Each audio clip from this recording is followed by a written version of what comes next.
All right. Good evening, everybody. How is everyone doing? What's going on? Good to see everybody. Glad we're here. It's Sunday afternoon, which is kind of nice. Let me know if the sound's coming through. So I always make sure we're doing good there. And I still need to play more with the programming because I feel like we're just not getting the full potential that we could be out of this stream. And this now that the fish ranch is coming to, I'm definitely going to start playing more with, I got to get in here and do lighting. Like we still have the rainbow effect. Woo. But we're getting there. We're getting there. I've been focusing all my attention though on the fish ranch because we did go to Aquashella. I'm rocking the Aquashella t-shirt. Not that you can see much of it, but I have it on. Proof I was there. And a few people saw me. So it was a good time. Aquashella is awesome. So I know you guys are probably getting sick of the Aquashella videos because it seems like anybody that went to Aquashella posts videos, makes videos about it. It's my first time, and I had a fun time making a video about it and doing it. Is that Dennis Potts? Hello. I don't know if I've seen you. You may have lurked before. I apologize if I don't recognize your name. So thanks for being here. I appreciate it. Yeah, so I figured we'd do a kind of a recap of Aquashella, what I liked, what I didn't like, what I enjoyed, what I saw, what I thought. It's Daniel tricking me. But and then get into the fish ranch, the progress we made there, and then any Q&A you guys want to bring to the table, and just have a good stream. Let's have a good night tonight and just hang out, enjoy. But it was a good time.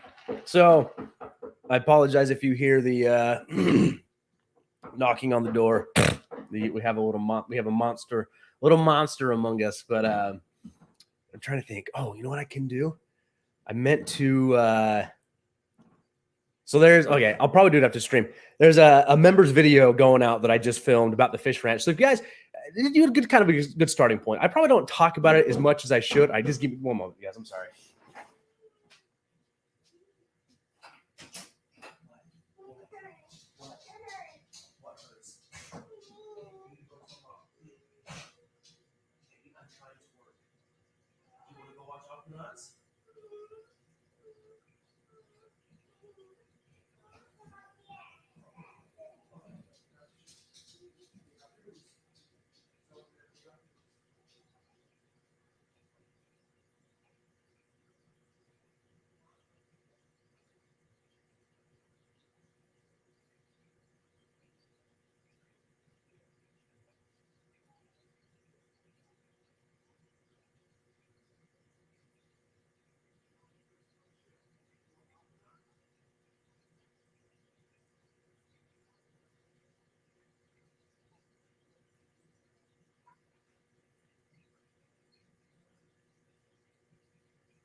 All right, guys. Sorry about that. Just kind of getting everybody set up there, just making sure the kid's taken care of and all that going on. But when's the air pump video coming out? When I get it filmed, or I should probably say like when people stop asking me.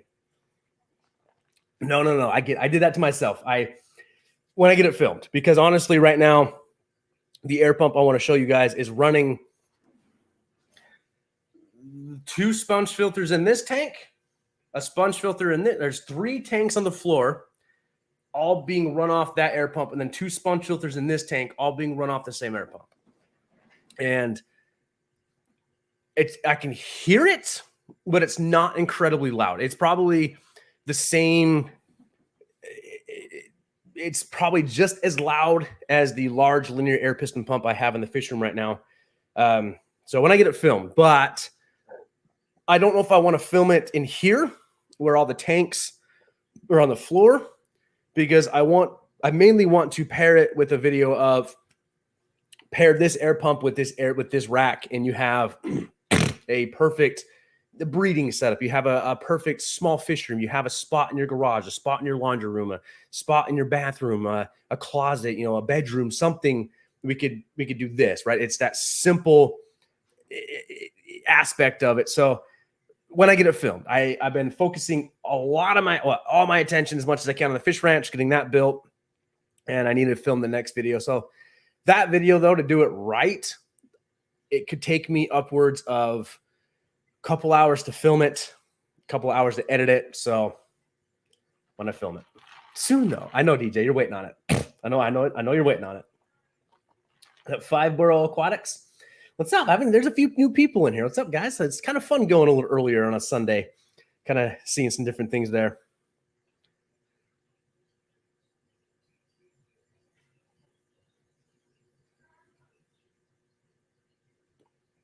All right, sorry. But yeah, so it's coming. It's coming. We'll get it there. We'll definitely get it there. But let's see here. Angel Flores lurking. We got a few new people, and it's fun. Remember the JCP light that I bought? Turns out it isn't as good as I thought. Probably better off sticking to Aquarium Co-op products. So you know me, and I'm going to have a fun time debating this. Why isn't it as good as you thought? And what co-op products? Because I think we were talking about the Phoenix Stingray. So I'm curious, like, why is it not as good? Did it burn out? Is it not giving the light you want? Because I'll tell you what, though, the that's right, the members video. I just hooked up some new lighting in the fish room, and now there's like this light. Like, if you want to know how far behind I am, Jesus, point. That light there on this 40 breeder, I've been meaning to do a review of that light since I've had the light. Like that's where I'm at. Like, I've obviously been doing videos, but now I'm catching up to a point though where I can do. If you see the rainbow effect, Angel, it's not your phone. It's something quirky's going on with the lighting in this room. It's not your phone. I'm working on it. But now that I'm finally catching up to things, I'm getting the time to sit down and do proper reviews of things. I've purposely waited. Like, I wanted to wait like a month with this light to do a fuller to test it, but now it's like, oh, but crap, it's been almost 3 months. I still haven't done a video on it.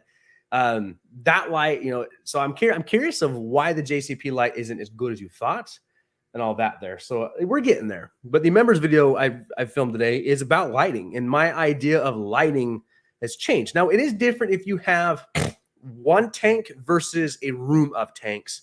And this fish room has been a lot of fun to build in the way of I have to kind of go with what I've got, and I'm liking it. But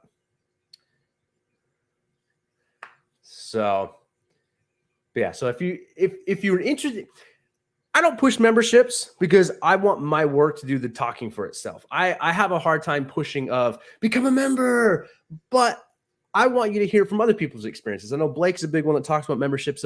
I try to give member content. We did a member stream last night for like almost 3 hours in the fish room as we were working in there. And it's a much more condensed and personal conversation I get to have with most people. So I really do enjoy those member only stuff there. And then a crazy statistic though that I found on the channel as I was digging into the analytics is 90% of people that watch the channel are not subscribed. 90% of people that watch are not subscribed to the channel. It was mind-boggling to see that there. So that's one thing I'm working on. I want to bring retention to it. Of, if you've seen the Aquashella video, at the very end of it, I did a teaser of a new product, and I actually got like an angry comment of like, why didn't you talk about this? Well, the kind of the same reason I said I'm working on this air pump video is I want to build anticipation. I have to. If I don't build anticipation, nobody wants to come back. Retaining people on YouTube is extremely difficult, but I also don't want to overdo that anticipation. I want you to come back and keep watching things purely because you enjoy the content I'm making. You're not going to like every video I make. I don't like every video the co-op makes. I've watched ever since I found the co-op, I literally have gone back through and watched every single video of theirs. But I haven't enjoyed all of them, right? But you don't always apply to every tank or every scenario you have either. But there's some anticipation that needs to be. I found an amazing air pump, and honestly, I've seen a few people talk about it, but I haven't seen people really talk about it in a way of this would make a great air pump for a small fish room or a small breeding rack. And it's commonly on the market. Like it's there. It's not new. Just nobody talks about it. Nobody gets out there of it. It's all right, Daniel. I'm a poor adult. But so yes, that's coming out. I'm gonna fix the rainbow effect. I still need to fix that. I still need to move a light over here. But the fish ranch, though, the fish ranch, now that we've been to Aquashella, we've done different things here. I literally turned on the heater in the fish ranch today to get the room up to temperature and the tanks up to temperature. Like that is where we're at. Air system's in, air pumps on, tanks are up, tanks are painted, racks are up. Like everything is running. Everything is going. Super cool. I've got to go see Houston Manzanita in person today. So maybe my moderators can help put some links in chat for us. But HoustonManzanita.com, if you use the code Wel-Don20, you get 20% off your entire order. And honestly, guys, I really do believe that Houston Manzanita has some of the best pricing on hardscape material. And I got to meet him in person today. Adam is a cool dude. Runs this business out of his garage. He's a 4th grade teacher by day and sells hardscape by night. And it's fun too, because I was talking to him and he's like, I started this business because I got so tired of going to the one store in town that had some hardscape and paying, astronomical prices. So he started it to try and bring scape into a much better cost for individuals. So we got to I got to hand pick out some wood today. That was actually kind of cool. But even with HoustonManzanita.com, though, you feel like you are hand picking out wood because he catalogs every piece of wood that comes in and gives it a tag. So when you buy that piece of wood, you're getting that piece of wood. It's awesome to go through there. But yeah, so code Wel-Don20 gets you 20% off your entire order.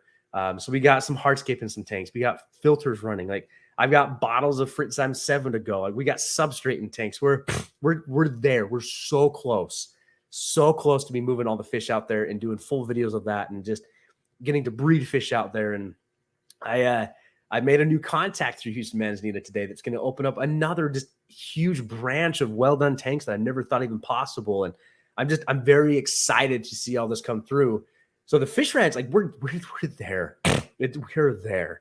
It was interesting though to see we've cooled off in Texas here down in Houston quite a bit. And it was 73 today outside. Beautiful weather.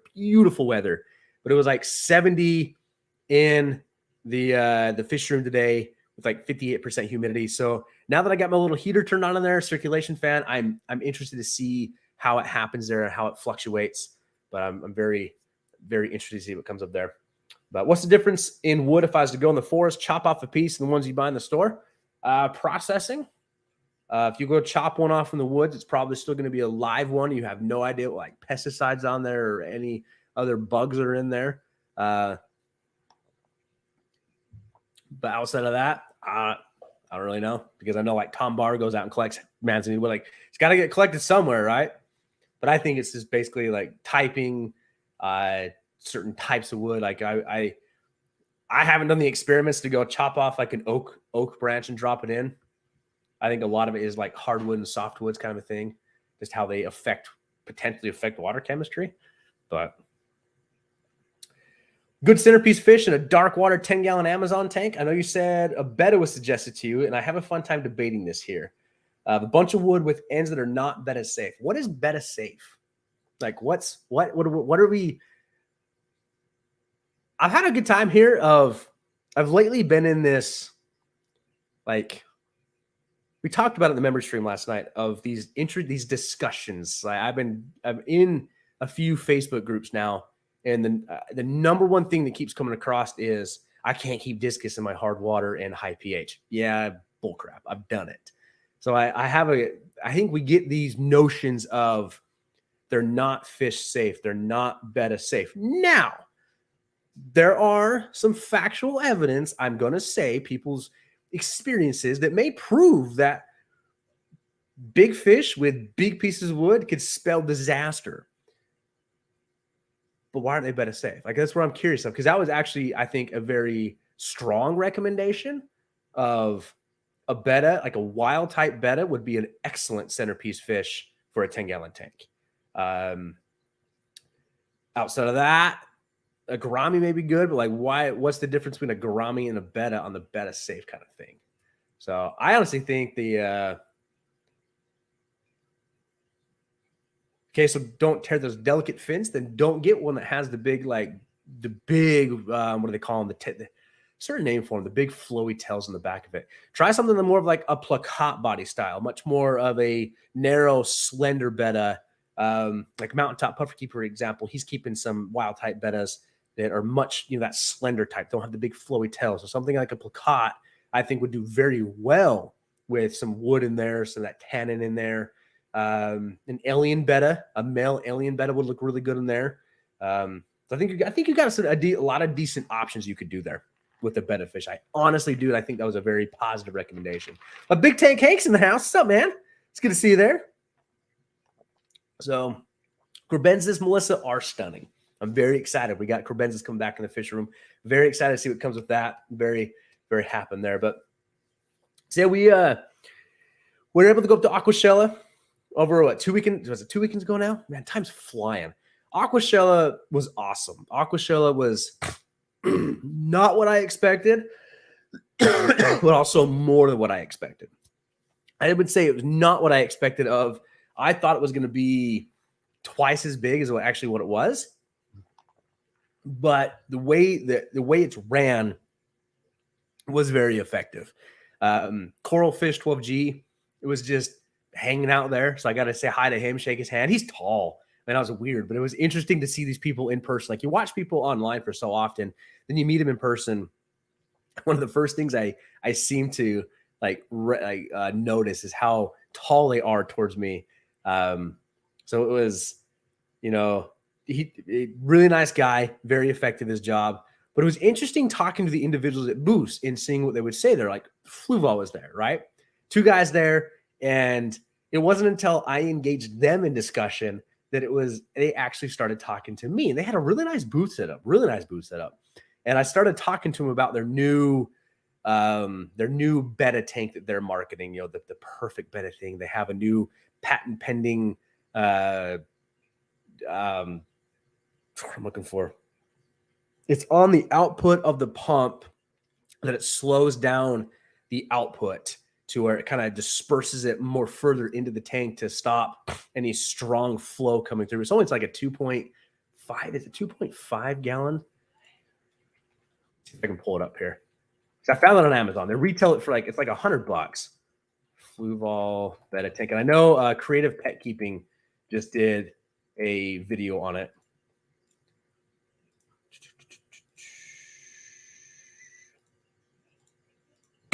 There we go. So it's this thing, the Fluval Betta Premium Aquarium Kit. It's right here. Oh, a diffusion chamber. There we go. It's a diffusion chamber as the water forces it through, it diffuses it out into it. Then they have a preset heater and a light that's not as bright and kind of a thing. What is it? Is it 2.5 gallons or something? What is it? 2.6 gallons. Excuse me. So it was interesting. Like, they had this on display, and so I started picking their brains on it and getting an idea on it because I was honestly very interested in it. I was actually really curious about it because it compares to the Marineland 5-gallon tank, the portrait. Yes, like this. Because I really started kind of picking their brain on it of, Marineland makes a 5-gallon one that's almost half the cost, $60 versus $100, $110. And, what they kept coming back to was, well, this has a diffusion chamber. Okay. This has a specific lighting. Okay. It was an interesting debate of what made their product good. And they were great people. They gave me a really nice hat. They gave me a decent, a fun backpack and stuff. And I asked them, do you have one of these for sale here? Like, oh, unfortunately we don't. It's, it's only for show here. We don't sell things here. I thought it was really strange. And then they just weren't doing much. So it was interesting though, because I think they picked up on that. I see these new products, and I do a lot of, as a fish keeper, I want to know about them. As a content creator, I want to know about them. As a fish keeper, I want to know if somebody asks me this question, what's my actual take on this product as a fish keeper? As a content creator, I was honestly looking at it and saying, would this be a good content piece? Was it worth it to buy one of these tanks, set up a betta in it, and then give my perception on it? But it's also, I don't do much with betta fish where like Creative Pet Keeping, breeds betta fish and has done a phenomenal job of that. So it was one of those interesting things to see there. But the way Aquashella is set up is like one half is freshwater, one half is saltwater. But the black light entrance was awesome. That's one of the things I was so excited to see is the black light entrance when you first come in and see everything, your orange glasses on and stuff. And it was pretty cool. It was definitely pretty cool to see that effect there, the artwork there. They had a big raffle. The fish tube booth was cool, but it was like I got invited into the fish tube booth and they're like, why aren't you hanging out with us? You're a content creator. And huge thank you to Science Gal Aquatics. I've said this in the video, but she actually caught me in the line and hooked me up with one of the content creator passes after we had already purchased our VIP tickets. So I still have my VIP wristband, and let me know that she got us through the line, past the line in all this. And she's like, next year, make sure you're part of this group. You meet the criteria. And so she really helped us get in there. But it was cool to see everybody kind of hanging out there. But it was also almost lackluster because I had a few people like, why aren't you hanging out here? It's like, I want to go explore. Like, I want to go see. This is my first time here. So we went and walked around everywhere. Just saw everything. I did get to talk with Aqua Pros for quite a while. And he's launched a new product. That's what you saw at the very end of that. And I've already kind of started doing some testing with that and seeing that. And I'm very excited for that. So it was interesting to see what new items were there, but then also kind of the same, what was just there. I will say the flower horn competition and the shrimp competition was super, super cool to see. Biggest flower horns I've ever seen, next to the big girl we had for a while. But then the shrimp, though, the grade of shrimp there were so cool. But what actually fathomed my mind, though, was this is a place that people practically overnight pop up this entire event and then overnight take it all down. I mean, the amount of water they had to have on standby was insane. Like all the fresh water, all the salt water. I mean, they had the famous cylinder tank again and full of peacocks this time. And so there's a lot of cool stuff there at Aquashella. I would say if you ever get a chance to go, it's cool to see. I hope that as I grow as a content creator that I have more experiences there. Because we had one person stop me and ask for a picture, and that sent me over the moon. But it's not all about that. It's not all about I want to be recognized. I want to see if I can't bring just more fun to Aquashella, right? I mean, just a different take on Aquashella, because it was cool. It was super cool meeting people in person and talking to them and seeing what they had going on. And everybody there, I never talked to a vendor that I had a bad experience with. We picked up some new coral frags, got an awesome bubble tip anemone, and the individuals there selling frags, all the coral and stuff, were very, very nice, very kind. There's some high-end pieces there. So we kind of had to shop around for the more pieces that fit our budget, kind of a thing, our kind of, aspect of it. But it was very insightful to see. We did pick up a new betta pair there. Picked up some betta pair, picked up some corals. I think that's what we got there. But it was fun being there. It was fun hanging out. My perception changed on a lot of individuals as well, of who I got to meet in person and how they interact with individuals. So it was a good time. There definitely was a good time being up there. And I say, if you ever get a chance to go up to Aquashella, I'd highly recommend you do. And I know that like everybody and their dog is doing Aquashella recaps right now and videos right now. And they had a lot of speakers. I didn't attend all the talks. Simply Betta was awesome to listen to. That was her first time speaking. She went over how to breed betta fish. I got to meet Alex with Tank Tested in person. He is an awesome dude to talk with in person. And if you haven't seen his channel called Tank Tested, he, for a living, he does cinematography. So he is a genius when it comes to filmmaking. And it was really cool because I was talking to Simply Betta, saying hi, geeking out, and all of a sudden she goes, "Oh, hi, Alex." And I turn around and it's Alex with tank tested. I was like, "Oh my gosh, like you're tank tested, like you're Alex with tank tested." And I think he told me to, he's like, "I'm actually kind of stunned. You know who I am?" Like, know who you are? Like, bro, you put out some amazing content. Like, I love that what you do. So we were able to meet him, and just it was cool it was awesome to see we're gonna say personalities. I have no better way to put it, of those who actually took time to say thank you to people. Primetime Aquatics, Jason, one of the most humble dudes I've ever met. And Rob of Flip Aquatics, he's just a happy guy. He was just entertaining to be around and entertaining to talk with. And so that was super cool. That was super, super cool there to go there. But it was fun. It was fun. But so that kind of got done with Aquashella. We got home, and now it's turned into just full speed ahead on getting the fish ranch built and the fish room going. So I mean, we're there. Like, we're so close to there, and that's what I'm excited for. Is now we really get to focus in on, videos there, putting in fish in their habitats and building out habitats for these fish, because the water change system all set up and ready. This time it's no auto water change. It's my actual first like big fish room with no auto water change.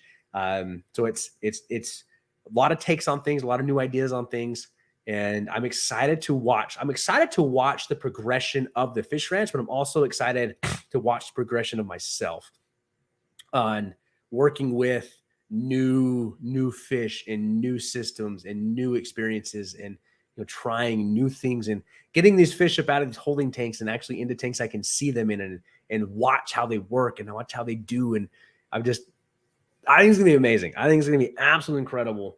And we've already got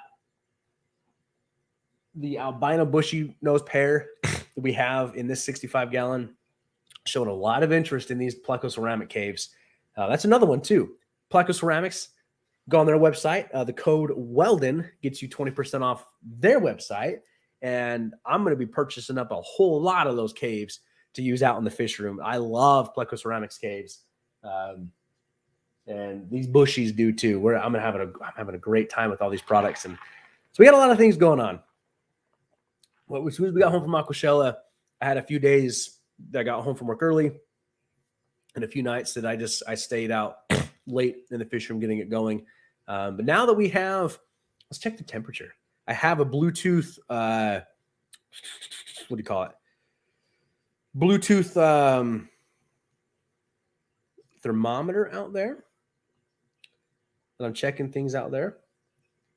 And so now that we have a heater on out there, I'm seeing 73 degrees. We're getting there. We are getting there. 73 degrees in the fish room. Like, I never thought that I would actually have to heat my fish room in the winter down here, but we're getting there. Like, we're getting some temperatures in there. So I'm going to let it run for quite a while to see what it does if I just leave the heater on versus if I'm going to have to kick it on, kick it off, and see where it stabilizes at. But Rico Stan, what's up, Rico? It's good to see you here, man. I'm so happy you're here. Guys, Rico Stan is one of like the best people on YouTube. I don't know how that dude doesn't have like 1 million subscribers already. And just the best part is too, is that he just does it to make the community better. Like that's Rico Stan. Rico Stan's here just to make the community better. And I'm here just to make a fool of myself. But yes, we got some great stuff going on. A lot of good things coming on. Very excited to see what we have there. But you want to talk about nitrates? What do you got? What do you got about nitrates? You know, I love me a good debate, because that's it. I knew this is one thing I'm excited to do on the fish room here is when we start getting videos in and going and filming, is my perception of why do we change water. I've been studying that a lot there. J-Rock, what's up, dude? Good to see you here. I think you commented earlier and I didn't catch it, but I do appreciate you being here.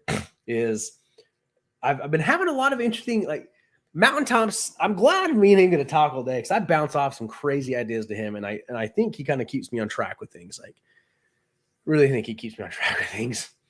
So I mean, but my perception of why we change water has honestly changed dramatically since I've been here. Because you can kind of tell. I mean, granted, right now the tanks are blurry because of the lens I'm using, but like that 40 breeder over here, a little cloudy. Kind of curious. I'm kind of doing some experimenting with it. And I honestly think that this is cloudy because of the food I've been feeding in here. This one is a little cloudy, but I also think it's because of the gudgeons kicking up stuff. And I also think it's because of the lighting on this tank. So some different things here. I got some different things here I'm testing out, but my idea of like water changes and why we do water changes is honestly, I would love to, I'm trying to outline in my head of how I'm going to make videos of, I think reverse osmosis systems like are one of the worst things for the freshwater hobby, period. I think they cause more problems for people than anything else. But like I'm excited to talk like on like water changes and getting like I want to have positive debates of why do we need auto water change? Like why do we change water? Why do these things? I know that like Co-op has done videos of why do we change water, and it's just when you get onto that level of nerd science, it's fun. Like it honestly is fun. And I'm excited too of like I'm excited to breed fish and show like what's happening. But Science Gal Aquatics, I'm so happy you're here. Thank you so much for being here. We did this is the legend that got us the content creator pass for Aquashella. So I do appreciate that. I know what is that Freaky Fish Lady coming in? Hello, good to see you here. I appreciate it. But Carrie, I really do appreciate you for being here. And Carrie was just so kind and generous with Aquashella. She kind of took me by my lost little hand and led me and got me going there. But so what did I just read here? Nitrates with breeding fish. What about nitrates with breeding fish? Like, can you breed nitrates with fish? Like, can you breed fish with nitrates in water? Absolutely. Started doing it more just because I feel like if I change the parameters too fast, they can die. I mean, yeah, and that's a debate that I've been actually getting into on Facebook, and it's probably made me in trouble. Is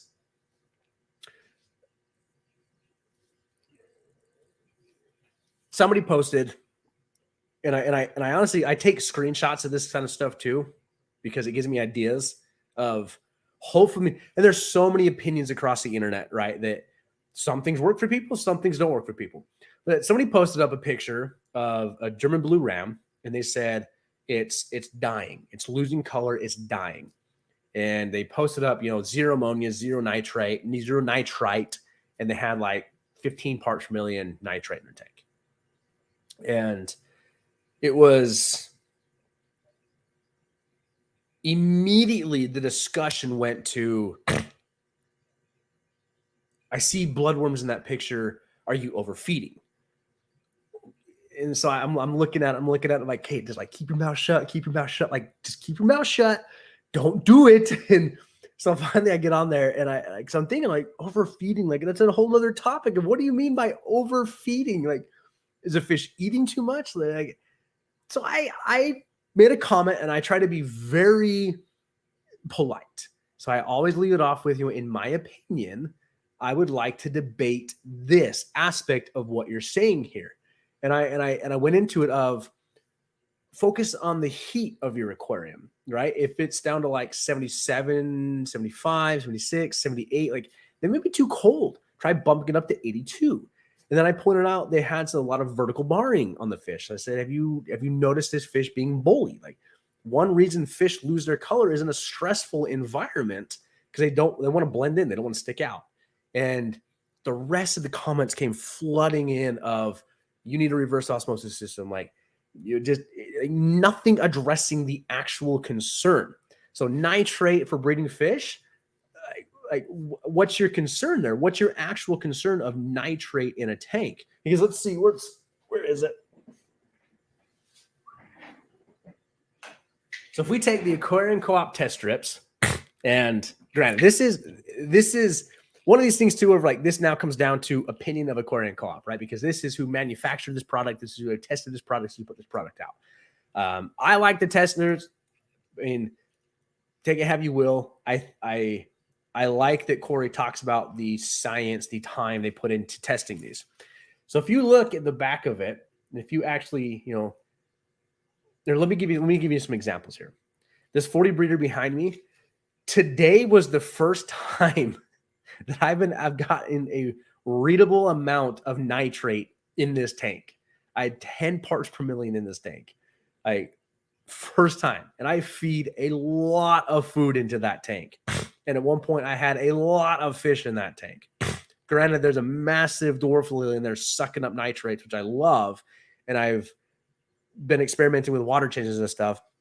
But just to kind of give you an idea of how much, like handfuls of food a day.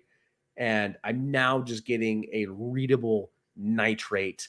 And I just cleaned the canister for the first time in like a month the other day. So on the back of his test strips though, where he actually gets into like recommendations of where to change water, because they have that recommendation there of, nitrate, nitrite, and then you have, then he has his separate ammonia test, but we're going to focus on the nitrate here. He recommends, now on their test strips, they recommend to change water when you get to 100 and 200 parts per million nitrate. So between 100 and 200 is when they recommend to change water. So it's interesting to see that there. For Plecos, I've seen they say it's either 0 or 20. That's what I got from Plecos Ceramics on a lot of sites. And that may be absolutely true. And that's honestly what's working for them. But why? But it still comes down to it of this is me.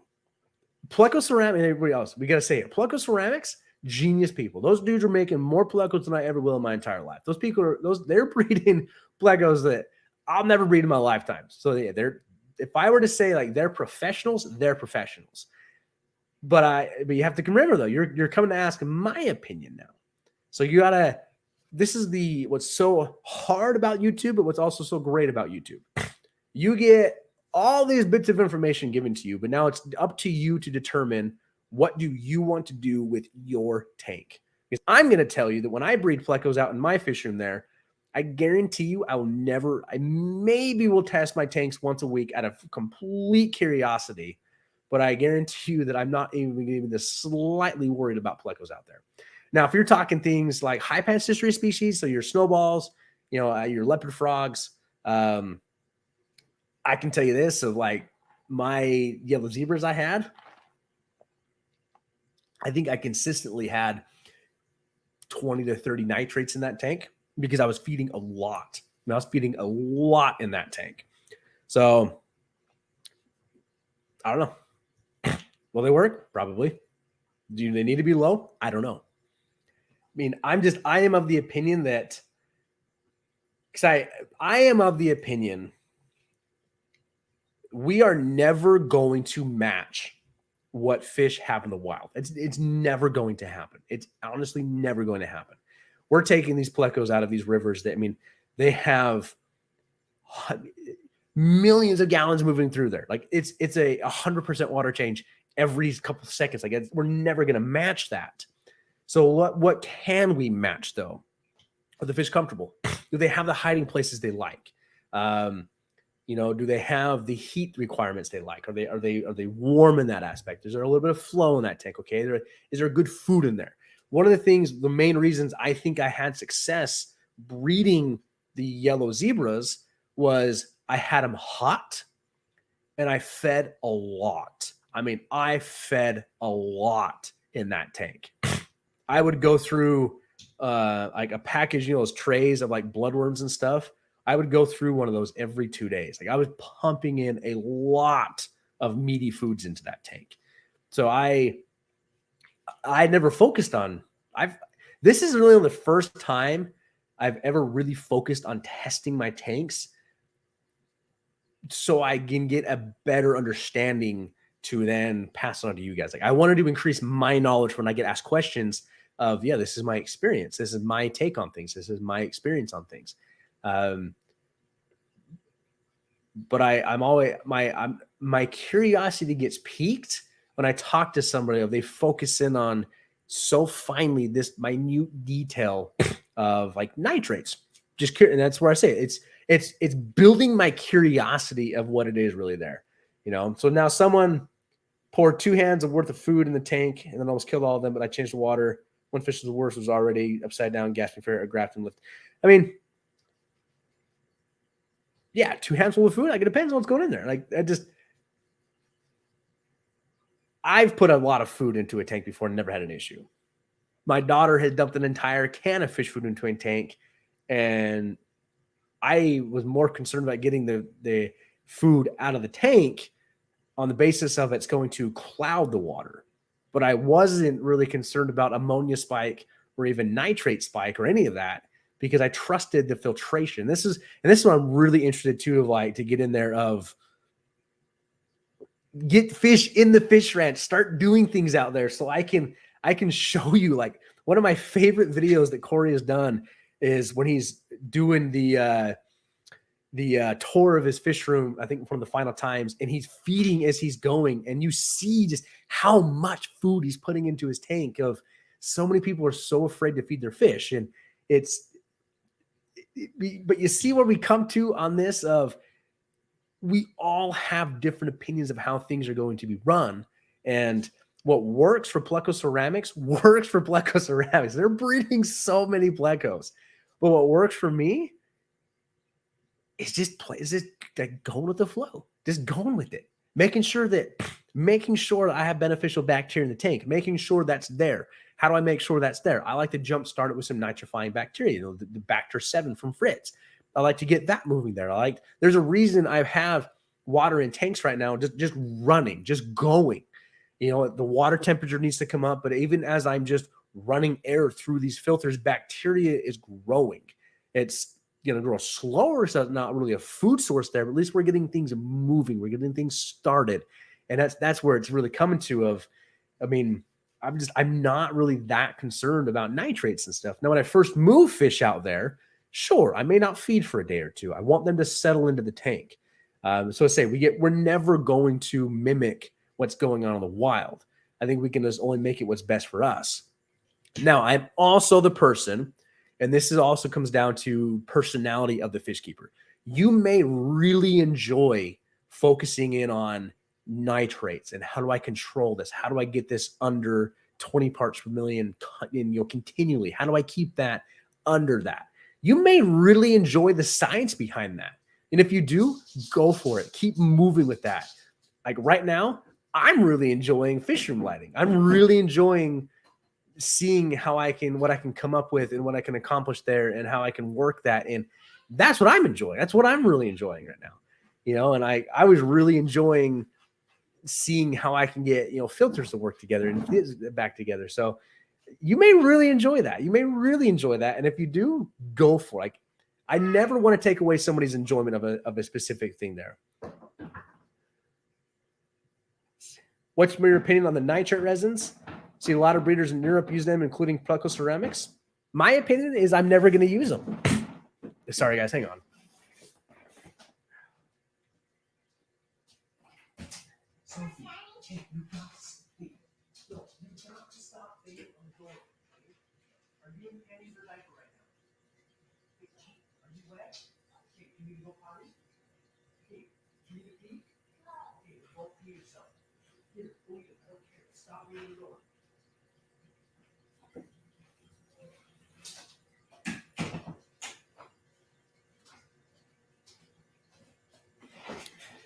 Sorry about that. So, see, you keep bringing up, though, the Plecos ceramics.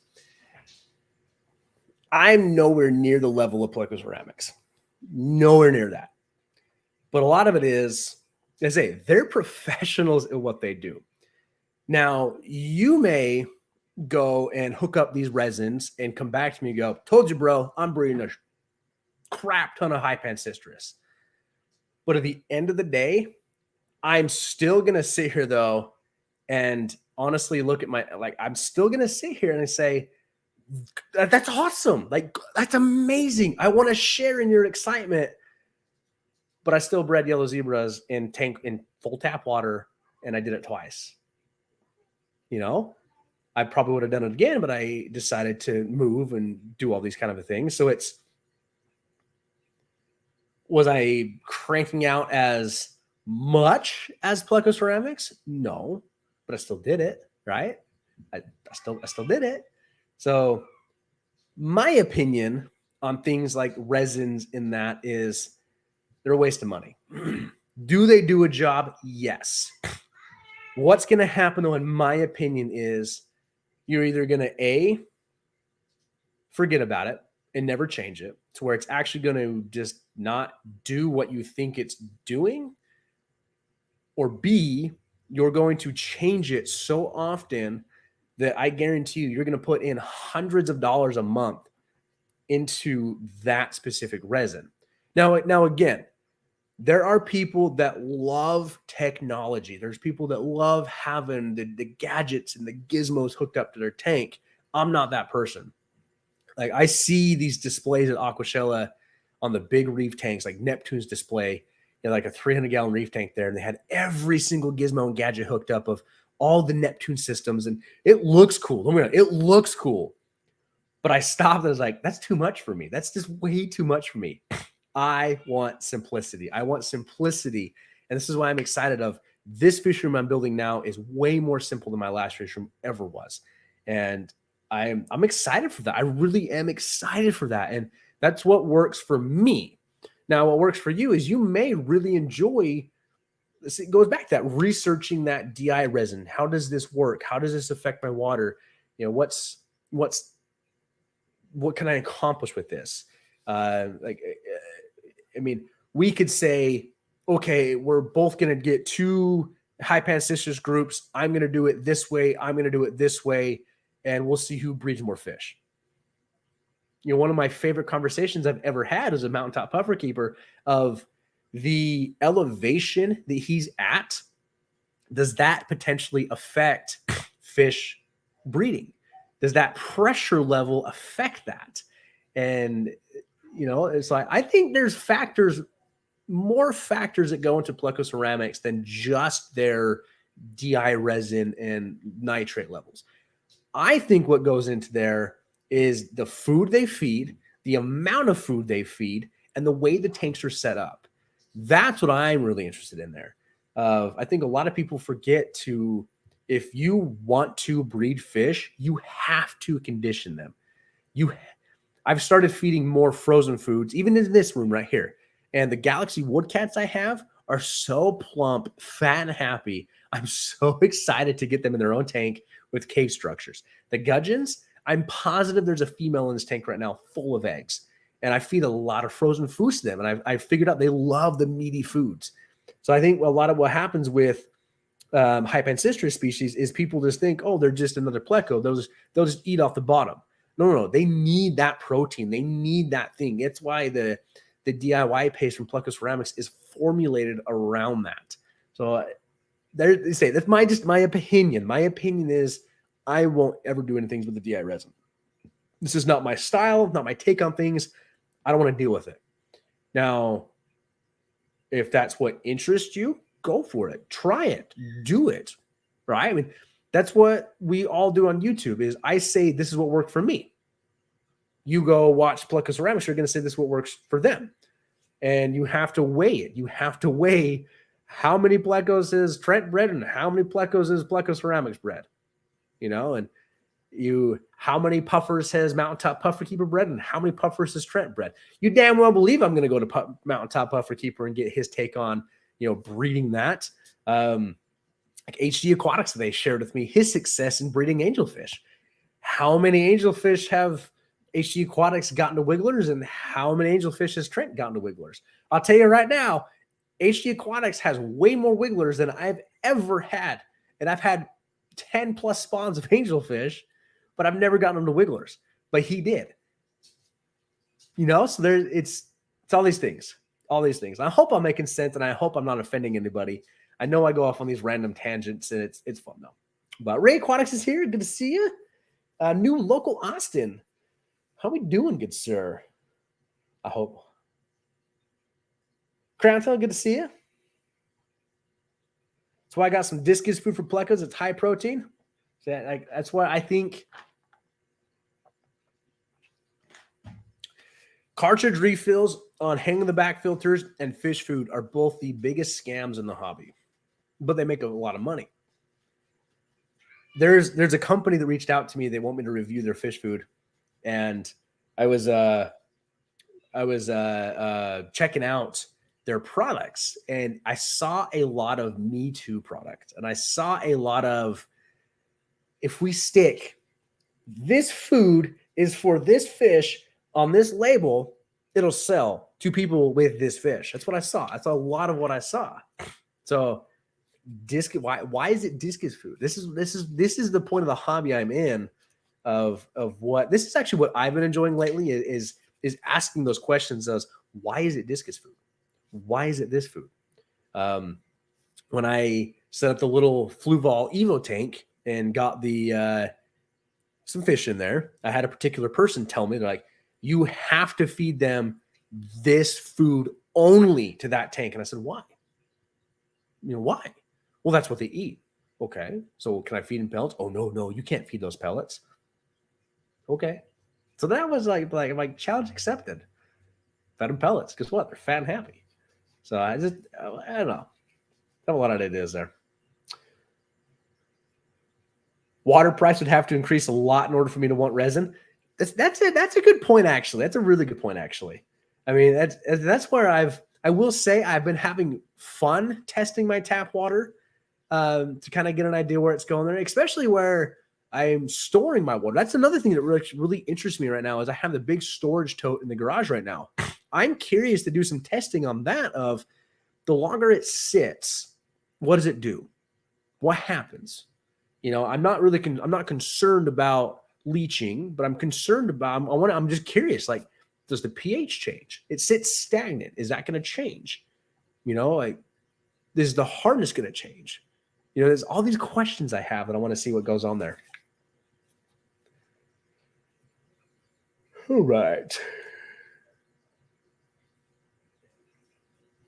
Where are we at? The abundance of food in ecosystems trigger fishes to breed as it makes the parents believe that the fry will survive. I mean, that's a good take on things too. And I mean, that's something that even Dean's talked about and that's something that makes sense to me of, you know, Dean talks about, I feed brine shrimp to parents, you know, to the pairs I'm trying to breed in hopes that it shows them there's food in this tank. Fish aren't dumb. I mean, that's something I've actually come to learn here. Fish are not dumb. They're rather smart, actually, even though they act derpy as hell sometimes. But it was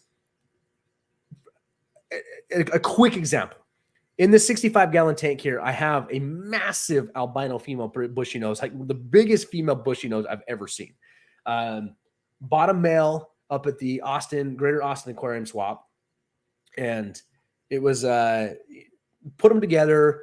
And I finally moved them over to this tank from the 40 breeder because I kind of I had a lot of algae on this glass, wanted them to clean it up, but I also wanted to see if I got them away from other fish into a much more less stressful environment, if I could get them to breed.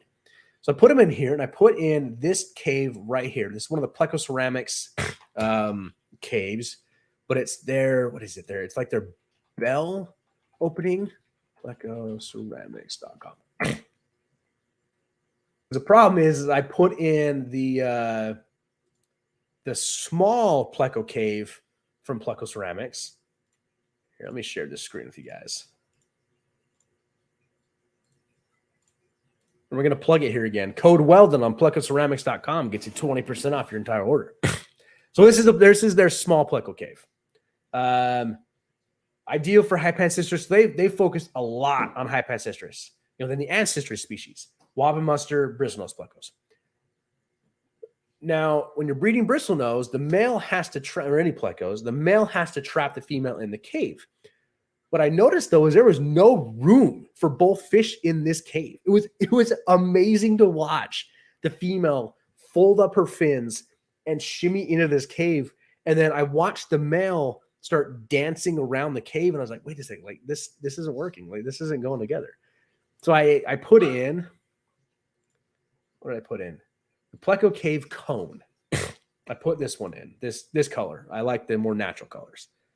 And so huge opening, tapers down. I'm like, okay, this is going to be great. There's no way they won't breed in this thing, right? It's big enough. The female can get in there. The male can go in after her. No problems. God, sorry, guys. Hang on.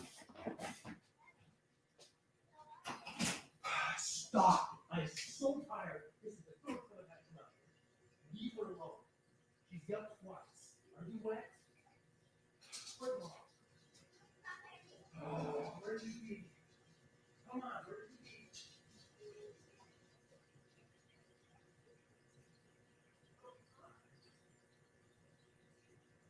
Sophie, come on. Come on. I find you work. Come on. Yes. She's up here being amazing. Where did you be?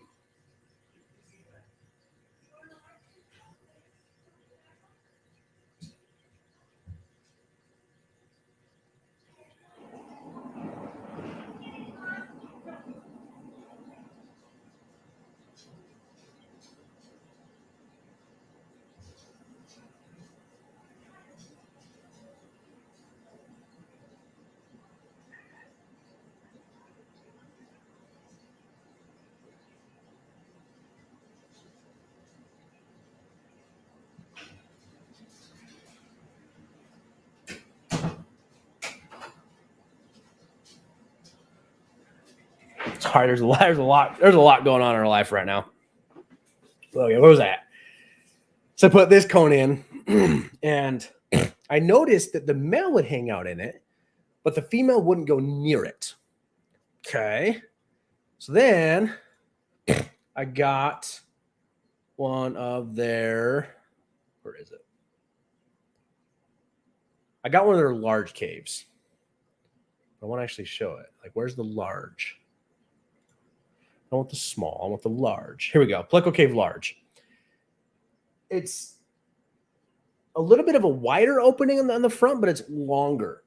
And as soon as I put that in this tank, both Plecos have been in there for like 2 days now. It was awesome. It was amazing to see the transition of whatever this, what is that, 2.36 inch? What's the small one? Let's go find the small one again.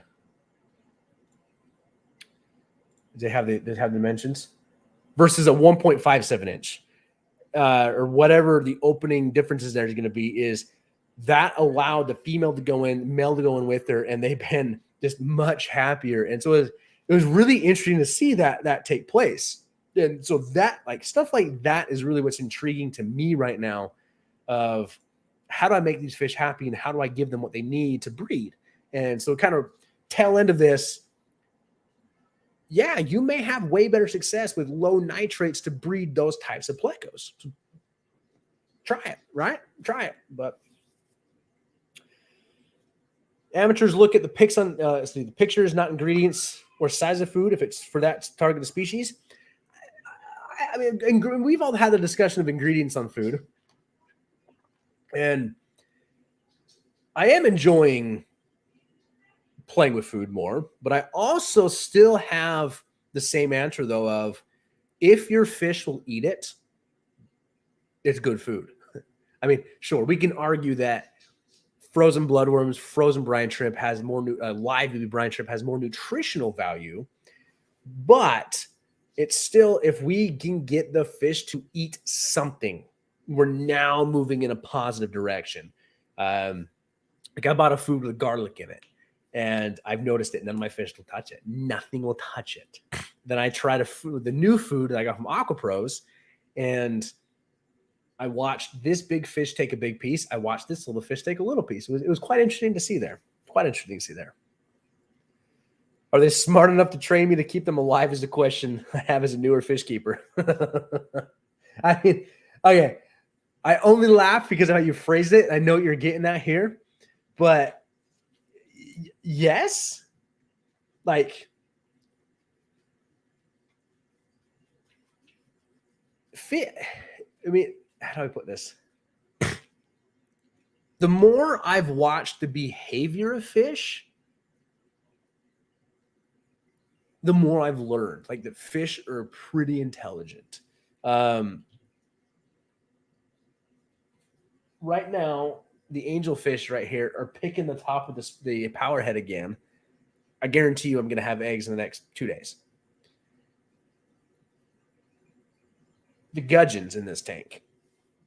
Before I had plants in this tank, they didn't do much. They only stayed on the bottom of the tank, and I could kind of tell they were just trying to blend in. They didn't want to do anything.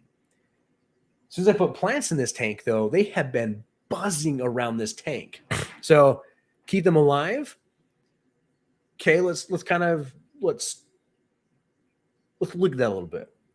Is the environment ready for the fish, right? We've established that we're never going to completely mimic what they have in the wild.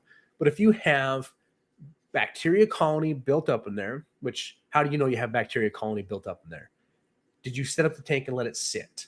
That's the number one thing I tell people when they're doing this is on these new tanks is you have to let it sit. You have to set up the tank, let it sit, let it establish. But from there, behaviors of fish actually shows a lot. Are the fish eating? That's a behavior. Do we have that behavior of them eating? Yes or no, we can go from there. Are they up at the surface gasping? Okay, is there something in the water bothering them? So behavior of fish is very, very intriguing on what can come through there. And the stuff there. So I know we're kind of all over the place tonight, and hopefully I made sense of kind of what we're going at, and hopefully I didn't, anger the gods of the fish world here, but I'm having a lot of fun seeing the different things I saw at Aquashella, how people did applications, and then coming here to my own fish room is I want to show you what I'm doing and show you how I'm doing it. So hopefully I can help you understand things. Hopefully I can inspire you to do things. And that's what I really succeed to do here. I'm attempting to do here and trying to do here. The plan to do here is I want to make it a positive place for all of you to come find information and then apply it and have good success with that. But I also want it to be a place that that you can come debate topics with me, kind of not even debate, like bounce ideas off. You ever brainstorm? You come brainstorm, you think of ideas, you toss out ideas, you bounce them off each other, you have discussions about them. That's what I want the live streams to be is, that discussion aspect of what do we have? What do we see in this? Hey, this is what Plecos Ceramics doing. What do you think of this? Then I'll give you my opinion and we go from there. And that is what I think is missing from this hobby more and more now is it's so many times you have to do it this way. Do you? Do you? There's some things, okay, if you have ammonia in your tank, your fish are probably going to die. Like that's pretty factual. But on the basis of you have to do this to breed your angelfish, like, do you really? Like you have to feed this food to this fish to get them to breed. Like, do you really? But then we can discuss though of if you feed a high level of protein to this fish, sure, you can probably have better success with it. If you feed a lot of bloodworms to the rams, you may bloat them out. So it's intriguing to like. I'm not gonna lie. I'm gonna go look more into what Plecos Ceramics is doing. And one day, if I ever get to a point that I have a building dedicated to potentially how much money do you think they got in that room? $50,000 in Plecos. Like, I may be looking at some DI resin too and saying this is a small fraction of cost when I have this much things going on here. But I still come back to it though of I think the way the tanks are structured and what they're feeding is giving them much more success in that. Even when I went to Houston Manzanita today, I told him, I'm like, I'm looking, I have a tank I'm setting up for Galaxy woodcats. Because, oh, you need wood for them to hide it. Exactly. That's what I want. I understand that that they're going to hide a majority of the time. So we rummaged through some things. He pulled a piece. I was like, I think this would be perfect for what you need. Has nooks and crannies for them to get up into. They can go underneath it. They can do different things around it. They can still get out there and come feed and do this thing. So it was, we understood that behavior of that fish. I've been watching the pencil fish I have as much as I can in the tank they're in and studying what I think is going to make them feel comfortable. So I've kind of designed a tank around, the Turkana jewels. When they bred in the 40 breeder here, I'm now their tank in the fish room. I'm designing to where I want them to be able to go run behind this wood in the corner, breed. Then I'll put some dither fish in the tank so they know that they need to go protect against those dither fish, and it kind of makes them better pairs. But I never would have thought about that until I saw them breed. The first time I bred the crebensis, that was an eye-opening experience too of what changed that got these fish to breed. So I say, hopefully a lot of that makes sense. I know we're kind of all over the place and on some crazy tangents, but so yes. I think that's what I got for you guys, though. Aquashella is fun. We've got great things going on here in the fish ranch. We're so close to moving fish out there, and I'm so excited for it. I'm really saying right now I'm just experimenting with heat. I got to make sure I can sustain temperature in the fish room, and that's another big part of it too. Is I'm okay with temperature fluctuations out there. That's also one thing I'm trying to see is what are the fluctuations going to be out there and how is that going to affect the fish? Because some fluctuation I'm okay with. A lot of fluctuation, probably not going to work. Have to kind of see what we got there. But all right, everybody, unless there's any like random pressing topics or questions you want to get into, I think that's what I got for you. So I know we'll have a new video Friday. We got so many things to film, and so many things to do, so little time. But I hope you really see too in the videos just the excitement I have for this. There really is something about just being out in the fish room right now that just makes me happy. Just the way it's run, the way it's come together. I'm very, very excited about it. So I do appreciate all of you for being here. Thanks for hanging out with me tonight. I do. All the support we get is continually appreciated. I mean, I'm very blessed to have what I have and what we're going for. So thank you guys for being here. And we'll see you Friday with a new video. So good night, everybody. And that's what I got for you.